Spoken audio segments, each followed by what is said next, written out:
২৮ ফেব্রুয়ারি বিকেল থেকে Iran, Iraq, Kuwait, সংযুক্ত আরব আমিরাত, বাহরাইন, কাতার ও জর্ডান তাদের আকাশসীমা সাময়িক বন্ধ ঘোষণা করায় সরাসরি প্রভাব পড়েছে ঢাকার হজরত শাহজালাল আন্তর্জাতিক বিমানবন্দরে। ৪ দিনে সব মিলিয়ে মোট ১৩১টি ফ্লাইট বাতিল হয়েছে। সোমবার পর্যন্ত ১০৯টি এবং আজ তালিকায় থাকা ২২টি সহ ৪ দিনে বিভিন্ন এয়ারলাইন্সের মোট ১৩১টি ফ্লাইট বাতিল হয়েছে। বিমানবন্দরে এই মুহূর্তে আছেন আমাদের সহকর্মী মিল্টন আনোয়ার। বাকি তথ্য জানাবেন তিনি। মিল্টন, আজ নতুন করে কতটি ফ্লাইট বাতিল করা হয়েছে, কি বলছে এই বিষয়ে বিমান কর্তৃপক্ষ, বিস্তারিত জানাবেন। চৈতি, এখন পর্যন্ত আমরা যেটি বিমানবন্দরের যেই ফ্লাইট শিডিউল যেটি আমরা দেখছি বাইরে, সেই ফ্লাইট শিডিউলে দেখছি যে মধ্যপ্রাচ্যগামী বিশেষ করে কাতার, দোহা, আবুধাবি এবং আরব আমিরাতগামী সবগুলো ফ্লাইটই কিন্তু বাতিল করা হচ্ছে এবং এর মধ্যে সৌদি আরবের কিছু ফ্লাইট চলছে, বিশেষ করে জেদ্দা, রিয়াদের যে ফ্লাইটগুলো আছে সেই ফ্লাইটগুলো চলছে, কিন্তু দাম্মামগামী যে ফ্লাইটগুলো আছে সেই ফ্লাইটগুলো বাতিল করা হয়েছে এবং বিশেষ করে বেশ কিছু এয়ারলাইন্স, মালয়েশিয়ান এয়ারলাইন্স থেকে শুরু করে Gulf air, Kuwait, Qatar Airways, তারা তাদের সকল ফ্লাইট বাতিল করেছে। এবং যেটি সবচাইতে পরিতাপের বিষয় বটে সেটা হচ্ছে যে এই যে শত শত ফ্লাইট বাতিল হচ্ছে, বিমান কর্তৃপক্ষ থেকে কিন্তু আনুষ্ঠানিকভাবে গণমাধ্যমকে সেই অর্থে যে এই সার্বিক পরিস্থিতি তুলে ধরা হবে সেই বিষয়ে কিন্তু কোনো উদ্যোগ আমরা বা কোনো তাদের কোনো প্রচেষ্টা আমাদের এখনো পর্যন্ত চোখে পড়েনি। তারা নানাভাবে আমরা নানা সূত্রে খবর পাচ্ছি এবং কিছুক্ষণ আগে এখানকার যারা আইনশৃঙ্খলা রক্ষাকারী বাহিনী, সেই আইনশৃঙ্খলা রক্ষাকারী বাহিনীর সূত্রে আমরা খবর পেয়েছি গ্লিটারের টুইন লেমন ও অ্যান্টিব্যাকটেরিয়াল ফর্মুলা বাসনকে চকচকে জীবাণুমুক্ত করে আমাদের দেয় গ্লিটার গ্যারান্টি।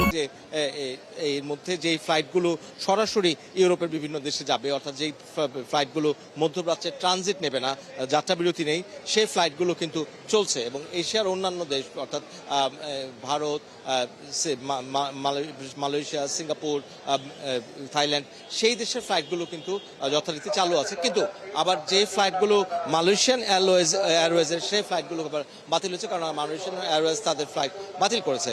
কিন্তু এই সকল তথ্যই আমরা পাচ্ছি নানা সূত্রে, আর বিমানবন্দর কর্তৃপক্ষ কিংবা বেসামরিক বিমান চলাচল কর্তৃপক্ষের থেকে আনুষ্ঠানিকভাবে যে যাত্রীদেরকে জানানো বা আনুষ্ঠানিকভাবে যে গণমাধ্যমকেও জানানো, সেই বিষয়টি আমরা কিন্তু দেখছি না। আমরা বিভিন্ন জায়গা থেকে টুকরো টুকরো খবর পাচ্ছি এবং টুকরো টুকরো তথ্য পাচ্ছি, যার মধ্যে দিয়ে আমরা জানছি যে ফ্লাইট বাতিল হচ্ছে। এবং এখানে যেই তালিকা দেখছি সেখানে আমরা দেখছি যে দাম্মামগামী বাংলাদেশ বিমানের যে ফ্লাইট সেটি বাতিল হয়েছে এবং এর বাইরে কাতার এয়ারওয়েজ এবং কুয়েত এয়ারওয়েজ এবং যেটি ইমিরেটস এয়ারওয়েজের যে ফ্লাইটগুলো আছে সেগুলো বাতিল হয়েছে। ইন্ডিগো অর্থাৎ কিছু কিছু ফ্লাইট ছিল সৌদি আরবে যেগুলো ইন্ডিয়াতে বা ভারতে যাত্রা বিরতি শেষে সৌদি আরব যাবে, সেই ফ্লাইটগুলোর ব্যাপারেও কিন্তু কোনো সিদ্ধান্ত এখন পায়নি এবং কিছু কিছু ফ্লাইটের যাত্রা কিছুটা বিলম্ব ঘটেছে। যেমন দুপুর 2টার যে ফ্লাইটটি ছিল সৌদি আরবের জেদ্দাগামী, সেটি চলে গিয়েছে বিকেল 5টায়। ফলে আমরা যেটি দেখছি যে এখনো পর্যন্ত বিমানবন্দরে এবং অসংখ্য নোটিশ দেখছি আমরা ফ্লাইট বাতিলের বিভিন্ন বিমান কর্তৃপক্ষের, এয়ারলাইন্স কর্তৃপক্ষের পক্ষ থেকে।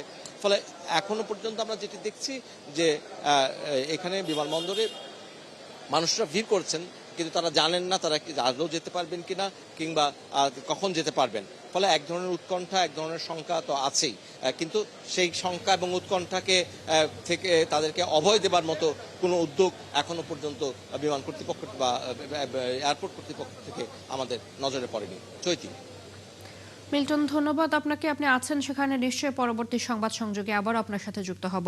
আমাদের সাথে হযরত শাহজালাল আন্তর্জাতিক বিমানবন্দর থেকে যুক্ত ছিলেন সহকর্মী মিল্টন আনোয়ার।